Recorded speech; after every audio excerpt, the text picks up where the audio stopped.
নমস্কার, আমি শুভ। আপনারা দেখছেন জিটিভি, দ্রুত হচ্ছে সবার সাথে।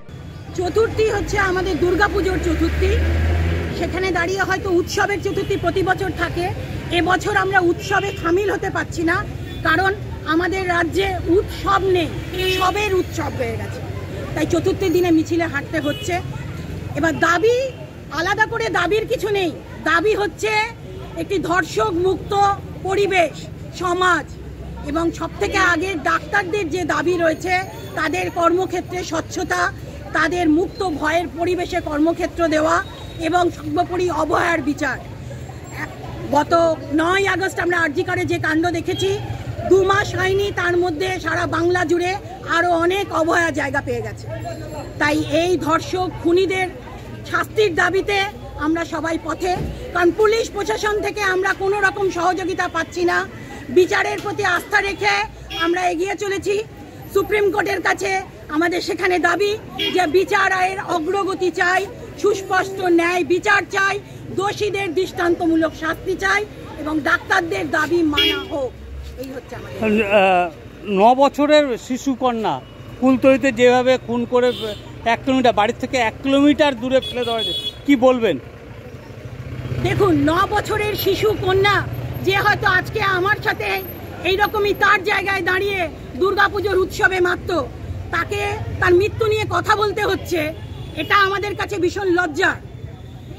আর বাড়ির কাছে একটি বাচ্চা মেয়ে, সে পড়তে গিয়ে হারিয়ে গেল, যে সময় তার বাবা মা পুলিশ প্রশাসনের দ্বারস্থ হয়েছিল, তারা যদি তাদের পাশে দাঁড়াতো, হয়তো খোঁজার চেষ্টা করলেও হয়তো তাকে আজকে বাঁচানো যেত।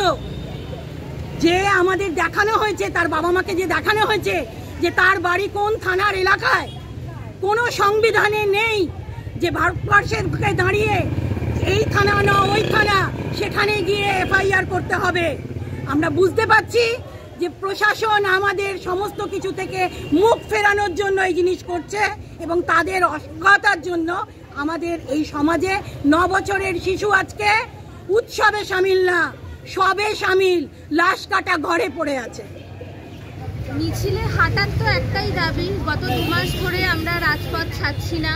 গত 2 মাসে হয়তো এমন একটিও দিন নেই যেদিন আমরা তিলোত্তমার জন্য গলা ফাটাইনি, এবং এর মাঝেই আরও অনেক তিলোত্তমা, অনেক অভয়াকে আমরা দেখতে পাচ্ছি যে জুনিয়র ডাক্তাররা অনশন শুরু করলেন, তাও কারো কোনো ভ্রুক্ষেপ নেই, পুজোর মতো চলছে।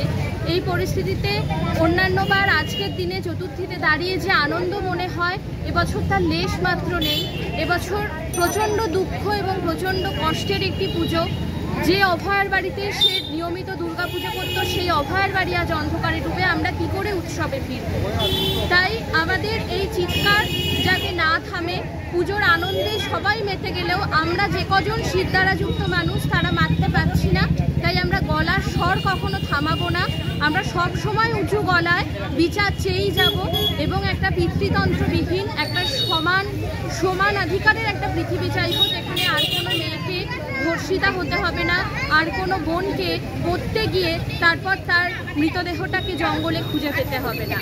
এই পৃথিবীর আমরা অবসান চাই এবং চাই যারাই অন্যায় করে চলেছে, যাদের মনে কোনো লাজ লজ্জা নেই, এই এত প্রতিবাদের পরেও তারা ধর্ষণ করার সাহস পাচ্ছে, তাদের জন্য যেন সঠিক বিচার হয় এবং তারা যেন খোলা আকাশের তলায় হাত পা ছুঁড়ে ঘুরে বেড়াতে না পারে। আমরা আজও জানি না আরজিকরের প্রকৃত মাথা কারা, সন্দীপ ঘোষ ছাড়া আর কারা জড়িত ছিল। আজও তারা খোলা আকাশে ঘুরে বেড়াচ্ছে। তাই আমরা চুপচাপ সব কিছু মেনে মুখ বুজে থাকতে পারছি না। তাই জন্য এই মিছিল চলছে এবং খদ্দা হোক, কলকাতা হোক, পশ্চিমবঙ্গের প্রতিটি প্রান্ত হোক, এই লড়াইটা আমাদের থামালে চলবে না। একবার যখন মানুষ জেগেছে, প্রতিবাদ এবং সুবিচার আসার পরেই আমরা থামব। এই 9 বছরের শিশু ক্লাস 5-এর, তাকে নৃশংসভাবে মারা হলো কুলতলিতে, কি বলবেন? এটা মানে মানুষের সমাজ হিসেবে আমাদের লজ্জা যে স্বাধীনতার জন্য আমাদের মহান মহান বিপ্লবীরা লড়েছিলেন, মহান মহান মানে বীরাঙ্গনারা লড়েছিলেন প্রীতিলতা কল্পনা দত্ত, সেই বাংলায় দাঁড়িয়ে আজও এই 21 শতকে দাঁড়িয়েও নারীকে ধর্ষিতা হতে হয়, নারীকে খুন হয়ে যেতে হয়। এ আমাদের লজ্জা, এতে মানে আর কিছু বলার নেই। তীব্র রাগে চিৎকার করার সময় এসে গেছে এবং আমরা দেখতে পাচ্ছি মানুষ জাগছে।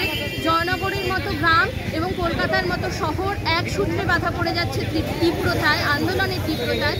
এই তীব্রতা আরও দৃঢ় হোক। আমরা যখনই কোনো মেয়েকে অত্যাচারিত হতে দেখব, যে কোনো প্রকার অন্যায় দুর্নীতি দেখব, অভয়া যেমন আর্জি করে প্রতিবাদ করে মরেছে, আমরাও যেন প্রতিবাদ করতে কখনো ভয় না পাই। আপনারা এতক্ষণ দেখছিলেন জিটিভি, দ্রুত হচ্ছে সবার সাথে। জিটিভির আরও নতুন নতুন খবরে আপডেট পেতে এক্ষুনি লগ ইন করুন www.gtblivenews.com।